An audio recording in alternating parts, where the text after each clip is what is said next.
लक्ष्मी आई हो और मटका भर के जो है सोने की अशर्फियाँ दे के चली गई हो और उसकी गरीबी दूर हो गई हो। अगर लक्ष्मी इस देश में वास करती है, लक्ष्मी जो है हिंदुओं की देवी है और लक्ष्मी को ये माना जाता है कि वो धन की देवी है, धन देकर जो है वो लोगों की गरीबी दूर करती है। तो इस देश के कम से कम हम मुसलमानों को छोड़ देते हैं, ईसाइयों को छोड़ देते हैं, सिखों को छोड़ देते हैं, बौद्ध को छोड़ देते हैं, जैनों को छोड़ देते हैं, बाकी धर्मों को छोड़ देते हैं, कम से कम हिंदुओं में तो कोई भी व्यक्ति गरीब नहीं होना चाहिए।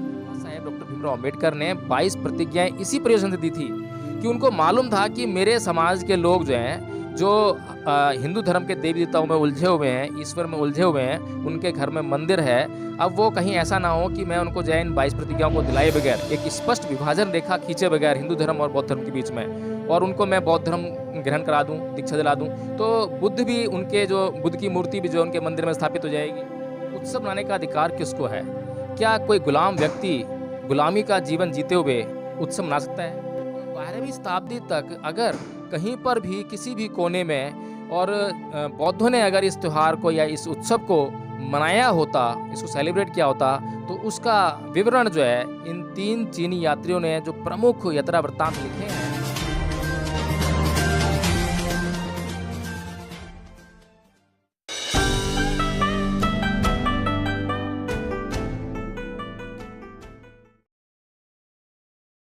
नमस्कार, आप देख रहे हैं एनबी न्यूज़ 24x7 नीलम बोध के साथ।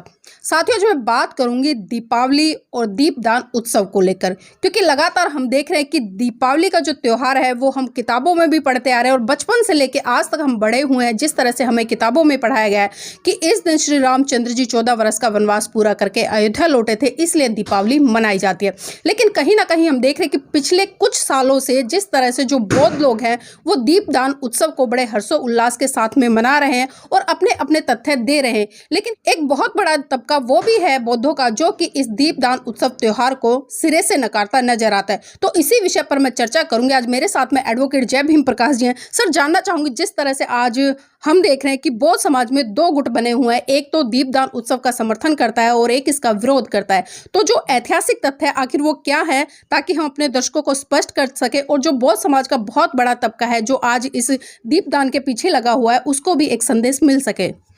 देखिए नीलम जी, वैसे तो ऐतिहासिक तथ्य की जहाँ तक बात है, भंते चंद्रिमा जी ने उसको जो है बड़ा अच्छी तरह से स्पष्ट कर दिया है। उनका कहना है कि तमाम त्रिपिटक साहित्य में कहीं पर भी इस प्रकार का विवरण नहीं मिलता है कि सम्राट अशोक ने जो 84,000 स्तूप बनवाए थे, तो 84,000 स्तूप बनवाने के बाद जो विजयदशमी के दिन उनका अनावरण किया था, तो उस दिन जो है वहाँ दीप जलाए थे, दीप प्रज्वलित किए थे।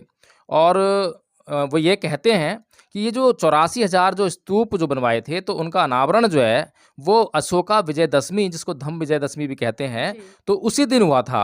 तो उस दिन से और कार्तिक पूर्णिमा जो है, जिसको हिंदू लोग जो है दिवाली के त्यौहार के रूप में मनाते हैं, उसका कोई संबंध नहीं है।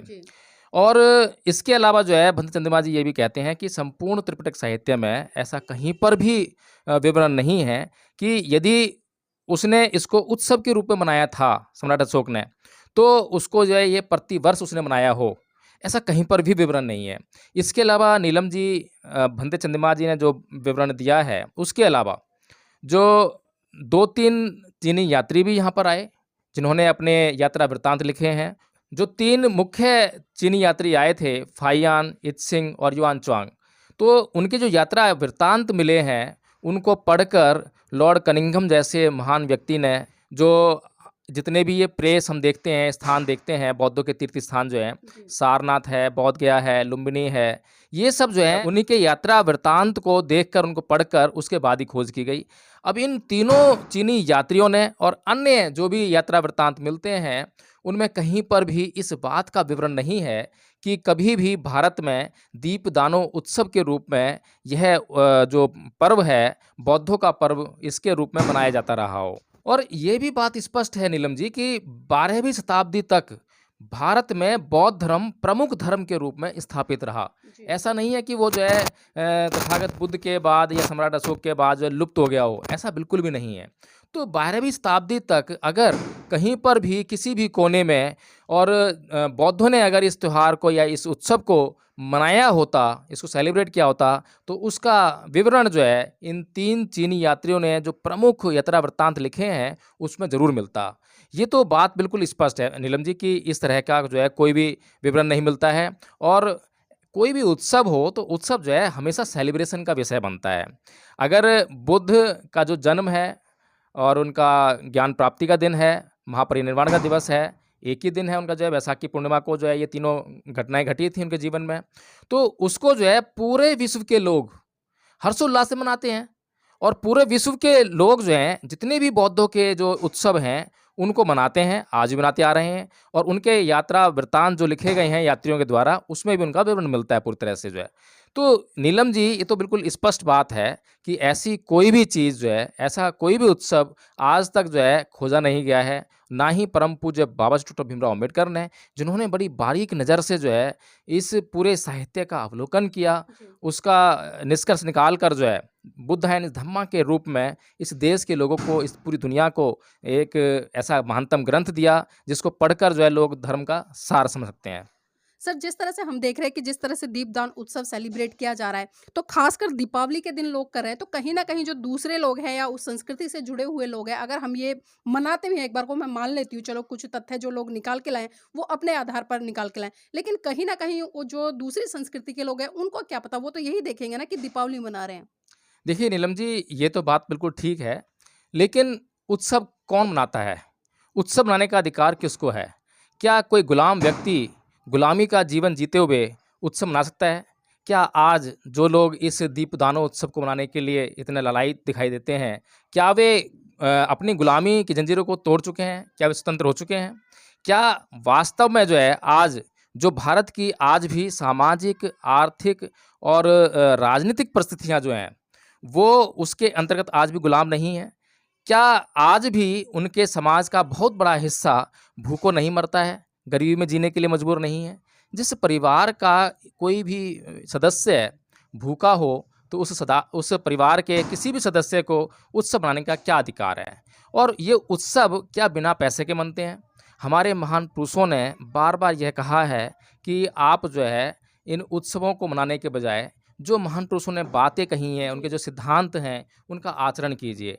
ये जो दीपदान उत्सव मनाने वाले लोग हैं, क्या ये उस दिन उपोषित रखते हैं?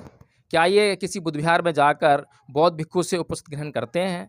अगर ये हर महीने में 4 ऐसे दिन आते हैं जिस दिन उपोषित गृहस्थों के लिए अनिवार्य है, उपासकों के लिए अनिवार्य है बौद्ध धर्म के हिसाब से जो है, कि बौद्ध धर्म का कोई भी उपासक हो तो उसको महीने में 2 अष्टमी पड़ती हैं, 1 अमावस्या, 1 पूर्णिमा। इस दिन जो है इनको उपोषित रखना चाहिए। उपोषित के दिन क्या करना पड़ता है? 5 सील जो हैं वो पालन करने पड़ते हैं, वो 8 सीलों में बदल जाते हैं। और जो तीसरा जो सील है, कामेषु मिच्छाचारा विरमणि सिक्खापदं समादि, ये अब ब्रह्मचर्या विरमणि सिक्खापदं में बदल जाता है। तो इस तरह से जो है ये 8 सीलों का पालन करना पड़ता है किसी भी उपासक को।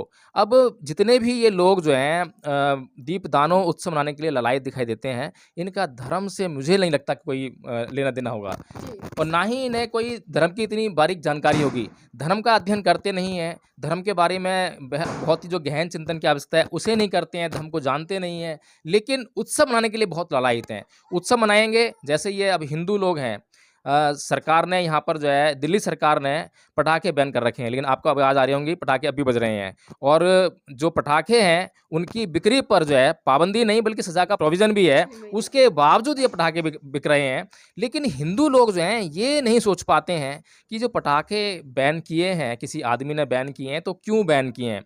जो प्रदूषण होता है तो क्या प्रदूषण जो है क्या मतलब एक ही आदमी के लिए हो रहा है या अन्य लोग जैसे प्रभावित नहीं हो रहे हैं? पूरा जो संसार है इस प्रदूषण की चपेट में है। अगर ये पटाखे ना बजाए जाएँ तो क्या वो सेलिब्रेशन नहीं हो सकता? आज सेलिब्रेशन के ढंग को बदलने की ज़रूरत है। तो सर एक चीज़ और मेरे दिमाग में चल रही है, क्योंकि अक्सर हम देखते हैं कि सोशल मीडिया पर अभी कल से बहुत सारी पोस्टें वायरल होनी शुरू हो जाएँगी, खासकर बौद्ध लोगों की। हम देख रहे हैं कि उन्होंने जो लक्ष्मी है या गणेश है, उनको हटाकर वहाँ पर बाबा साहब और तथागत बुद्ध को स्थापित कर दिया, लेकिन रूप वही है। तो इस पर क्या कहेंगे सर? देखिए नीलम जी, मैं बार-बार यही कहता हूँ कि हिंदुओं ने जो बौद्ध धर्म ग्रहण कर लिया है, अब मंदिर छोड़कर जो है बौद्ध भिराना शुरू कर दिया है। अब उनके जो है पहनावे में परिवर्तन हो गया है, अब उनके जो है थोड़ा-सा खान-पान में परिवर्तन हो गया होगा। लेकिन अभी तक जो है, जो उनकी जो सांस्कृतिक परिवर्तन है, वो अभी तक किसी में भी परिलक्षित नहीं होते हैं। तो नीलम जी, इसी प्रकार से मैं बार-बार ये कहता हूँ और बाबा साहेब डॉक्टर भीमराव अम्बेडकर ने 22 प्रतिज्ञाएँ इसी प्रयोजन से दी थी कि उनको मालूम था कि मेरे समाज के लोग जो हैं, जो हिंदू धर्म के देवी-देवताओं में उलझे हुए हैं, ईश्वर में उलझे हुए हैं, उनके घर में मंदिर है। अब वो कहीं ऐसा ना हो कि मैं उनको जो है इन 22 प्रतिज्ञाओं को दिलाए बगैर, एक स्पष्ट विभाजन रेखा खींचे बगैर हिंदू धर्म और बौद्ध धर्म के बीच में, और उनको मैं बौद्ध धर्म ग्रहण करा दूँ, दीक्षा दिला दूँ। तो बुद्ध भी उनके जो बुद्ध की मूर्ति भी जो उनके मंदिर में स्थापित हो जाएगी। तो उसमें कोई फ़र्क नहीं रहेगा कि वो हिंदू हैं या बौद्ध हैं। इसलिए ये बहुत ज़रूरी है, आज इस मानसिक परिवर्तन की ज़रूरत है कि आज हमें जो है किसी भी ऐसे तरीके को, संस्कृति जो है, जो हम सांस्कृतिक विरासत की बात करते हैं, सांस्कृतिक परिवर्तन की बात करते हैं, उसमें तरीका इम्पोर्टेंट है कि किस तरीके से आप कोई काम कर रहे हैं, ये बहुत इम्पोर्टेंट है। हिंदू लोग जो हैं जिस तरीके से वो काम करते हैं, तो उसमें काम, क्रोध, मोह, लोभ, द्वेष, तृष्णा, ईर्ष्या, ये सारे भाव शामिल होते हैं, हिंसा शामिल होती है और किसी भी बात के लिए सिर्फ स्वयं का महत्व शामिल होता है, चाहे सामने वाले को कितना ही नुकसान ना हो क्यों ना हो रहा हो। ये जो पटाखे बज रहे हैं और पटाखों के कारण जो है, अब कल देखिए हम यहाँ दिल्ली में नहीं रहेंगे, हम दिल्ली के बाहर चले जाएँगे 2 दिन के लिए, क्योंकि हमारे से जो है इतना प्रदूषण सहन नहीं होता है। तो ये जो संस्कृति है, जिसमें कि एक बात यही परिलक्षित होती है कि किसी भी तरह से अगर आपको सुख मिल रहा है, चाहे दूसरे नुकसान ही क्यों ना हो रहा हो, दूसरे के नुकसान की परवाह नहीं की जाती है, सिर्फ़ अपने सुख की परवाह की जाती है। सर जाते-जाते आखिरी एक सवाल लेना चाहूँगी क्योंकि मैंने जिस तरह से शुरू में ही कहा था कि हमने बचपन से किताबों में पढ़ा है। क्योंकि बचपन में जो स्कूली अध्ययन है उसमें पढ़ाया जाता है कि 14 वर्ष का वनवास पर पूरा करके श्री राम जी आए थे। लेकिन आज तब से लेकर आज तक हम इतने बड़े हो गए, हमने बुक भी पढ़ी है, सामाजिक परिवेश भी देखा है। लेकिन कहीं न कहीं सर हमें एक चीज़ देखने को मिलती है कि जब श्री राम जी आए थे, तो हम दीपावली के दिन देखते हैं कि लोग गणेश और लक्ष्मी जी की पूजा करते हैं। लेकिन आज तक ना तो बाज़ारों में और ना ही घर में कभी हमने राम जी की पूजा होते देखी। तो इस पर किस तरह से सोचते हैं सर? देखिए नीलम जी, आपका जो प्रश्न है वो तर्क पर आधारित है और हिंदुओं का तर्क से कोई लेना-देना नहीं है। इनके सामने तर्क प्रस्तुत मत कीजिए, क्योंकि तर्क प्रस्तुत करेंगे तो बहुत सारे सवाल खड़े होंगे और किसी भी सवाल का हिंदुओं के पास किसी भी प्रकार से कोई जवाब नहीं है। जैसे कि अब चलिए, ये तो आपने बात बता ही दी है कि इस दिन जो कथा कहानी तो ये बनाते हैं कि राम जी जो हैं 14 वर्ष का वनवास पूरा करके अयोध्या वापस आए। अब उस दिन जो है रात काली थी और उनके आने की खुशी में जो है लोगों ने दिए जलाए, इसलिए जो है ये दीपावली का उत्सव मनाया जाता है। लेकिन अब इस दीपावली के दिन जो है कोई भी राम की पूजा नहीं करता है, सीता की पूजा नहीं करता है, बल्कि वहाँ लक्ष्मी की पूजा होती है। अब लक्ष्मी की पूजा भी मतलब बहुत सारे तरीके बताते हैं, लोग दरवाज़ा खुला करके जी। सोते हैं कि लक्ष्मी आएगी। अब समझ से बाहर बात है कि लक्ष्मी की पूजा इसलिए करते हैं कि वो धन की देवी है, कि वो धन लेकर आती है। लेकिन मुझे आज तक जो है कोई भी ऐसा उदाहरण नहीं मिला इस देश में कि कोई गरीब व्यक्ति जिसके घर में जो है लक्ष्मी आई हो और मटका भर के जो है सोने की अशर्फियाँ दे के चली गई हो और उसकी गरीबी दूर हो गई हो। जी। अगर लक्ष्मी इस देश में वास करती है, लक्ष्मी जो है हिंदुओं की देवी है और लक्ष्मी को ये माना जाता है कि वो धन की देवी है, धन देकर जो है वो लोगों की गरीबी दूर करती है। तो इस देश के कम से कम हम मुसलमानों को छोड़ देते हैं, ईसाइयों को छोड़ देते हैं, सिखों को छोड़ देते हैं, बौद्ध को छोड़ देते हैं, जैनों को छोड़ देते हैं, बाकी धर्मों को छोड़ देते हैं, कम से कम हिंदुओं में तो कोई भी व्यक्ति गरीब नहीं होना चाहिए था। कम से कम सारे व्यक्ति जो है अमीर होने चाहिए थे। तो नीलम जी, इतनी सारे जो है तार्किक बातें उठती हैं, इतने सवाल उठते हैं। अब एक उदाहरण के लिए एक सवाल और ले लेते हैं चलते-चलते जो है, कि ये कहा जाता है कि लक्ष्मी जी की जो सवारी है, उल्लू है। हालाँकि जितने भी ये देवी-देवता हैं, सबकी जो सवारियाँ अगर देखेंगे तो बड़ी ऊँट-पटांग हैं। उनकी सवारी का उनके व्यवहार से कोई मतलब नहीं है, कोई तर्क नहीं बैठता। अब वो ये समझ में नहीं आता कि जो उल्लू है, ये हम लोग अच्छी तरह जानते हैं कि उल्लू जो है रात के अंधेरे में अपना शिकार करने निकलता है। दिन से उसको डर लगता है, रोशनी में वो निकल नहीं सकता, रोशनी से दूर भागता है वो जो है। अब इस दिन अब ये हिंदू लोग जो हैं दीप जलाते हैं, रोशनी करते हैं और फिर जो है लक्ष्मी को बुलाते हैं। लक्ष्मी आएगी कैसे? वो तो उल्लू पे बैठकर आएगी और उल्लू को जो है रोशनी डर लगता है, रोशनी दूर भागता है, तो लक्ष्मी आएगी कैसे? लेकिन इन लोगों के पास मैंने कहा कि तर्क इनसे ना करिए, सवाल इनसे ना करिए, बस ये जो करते जा रहे हैं, उनको जो है करने दीजिए, ये चाहते हैं। तो ये लोग जो है चाहते हैं कि इसको जो है उत्सव के रूप में सेलिब्रेट करना, तो इनको करने दीजिए। कुछ ही सवाल मत कीजिए इनसे जो है। ये चाहते हैं कि इस दिन बम पटाखे फोड़ें, चाहे पूरी दिल्ली, पूरे देश में प्रदूषण का ऐसा वातावरण बन जाए कि लोग मरने लग जाएँ। अभी तो जी रहे हैं, लेकिन मरने लग जाएँ, तो भी इनको मनाने दीजिए। मतलब कुछ भी नुकसान हो जाए, इन्हें कोई मतलब नहीं है। बस ये जो कर रहे हैं, इनको करने दीजिए, इसी में इनकी तृप्ति है। और इसी तरह से मैं जो है बौद्धों को आगाह करना चाहता हूँ कि भाई आप लोग जो है इस स्थिति में नहीं है। अगर आपके पास कुछ पैसा है, तो आप सबसे पहले अपने बच्चों के एजुकेशन पे लगाओ उसको जो है। ये उत्सव मनाने से आपको कुछ नहीं मिलने वाला। आप जो है उस पैसे को बचाकर अपने उत्सव में ना खर्च करके बच्चों की शिक्षा पे लगाओ। अगर आपके बच्चों की शिक्षा के लिए पर्याप्त धन है, कोई दिक्कत नहीं है, तो आप पड़ोसी के बच्चे के ऊपर लगाओ। पड़ोसी के बच्चे को देखो, कहीं आपके समाज का कोई पड़ोस में रहने वाला बच्चा जो है कहीं गरीब तो नहीं है, कहीं भूखा तो नहीं है, आप उसकी सहायता करो। जब तक आपका पूरा समाज आर्थिक रूप से संपन्न ना हो जाए, तब तक आप फिजूल खर्ची नहीं कर सकते हैं। आपके पास पहले से ही जो है जो निश्चित उत्सव हैं, आप उनको सेलिब्रेट कीजिए, और उनको भी सेलिब्रेट करने में कोई खर्चा नहीं करना पड़ता है। अगर आप खर्च कर अगर आप अपनी आर्थिक स्थिति कमज़ोर होने के बावजूद भी आप उत्सव मना रहे हैं और उत्सव पर बहुत खर्चा कर रहे हैं, तो वो किसी भी प्रकार से बौद्ध धर्म नहीं हो सकता है। वो कुछ भी हो सकता है, बुद्ध का धम्म कभी नहीं हो सकता है। बुद्ध के धम्म में सदाचार है और साधारण जीवन है। ये बुद्ध के धम्म का जो है नियम है, इसको अपनाएं, ताकि जो है आप बुद्ध के धम्म का आचरण करके सुखी हो सकें।